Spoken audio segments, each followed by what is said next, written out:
అంటే నేను I was telling doctor Shravani గారిని ఇలా నేను కూడా వచ్చి నేర్చుకోవాలి.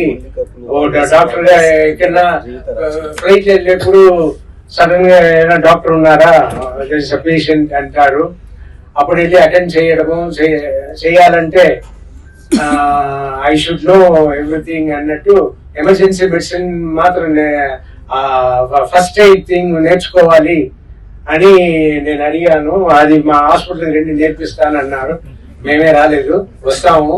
చూసిన తర్వాత ఇంకా అనిపిస్తుంది.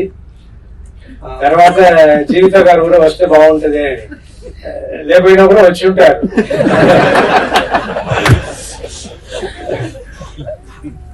సరే అని.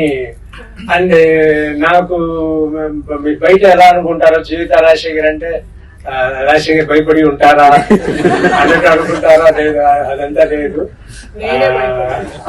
ఆవిడే కొంచెం భయపడి అంటే నేను మెంటలోడు అని ఆవిడ అర్థం చేసుకుని నన్ను ట్రీట్ చేస్తారు కాబట్టి నాకు ఒక ప్రాబ్లమే లేదు. So I'm very happy and my strength is my wife. మొన్న బైకర్ అన్న సినిమా చేసి మంచి సక్సెస్ అయ్యింది. ఇప్పుడు నెట్ఫ్లిక్స్ లో ఉంది, బాగుంటది, చూడండి వాళ్ళు చూడండి. సో ఆ సినిమాలో టుక్ లాంగ్ టైం, 2 years గా జరిగింది production biker. So continuity maintain చేయాలి ఆ క్యారెక్టర్. 2 years లో అప్పుడప్పుడు వస్తుంది షూటింగ్. అప్పుడప్పుడు చేస్తున్నప్పుడు నా కూడనే ఉంటారు జీవిత, టోటల్ గా అన్ని shootings.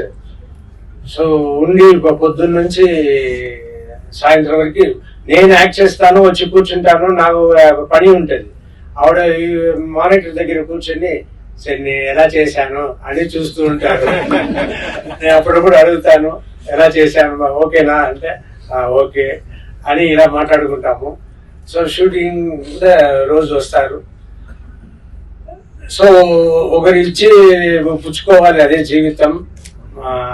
Both husband and wife understandings అలా ఉండాలని.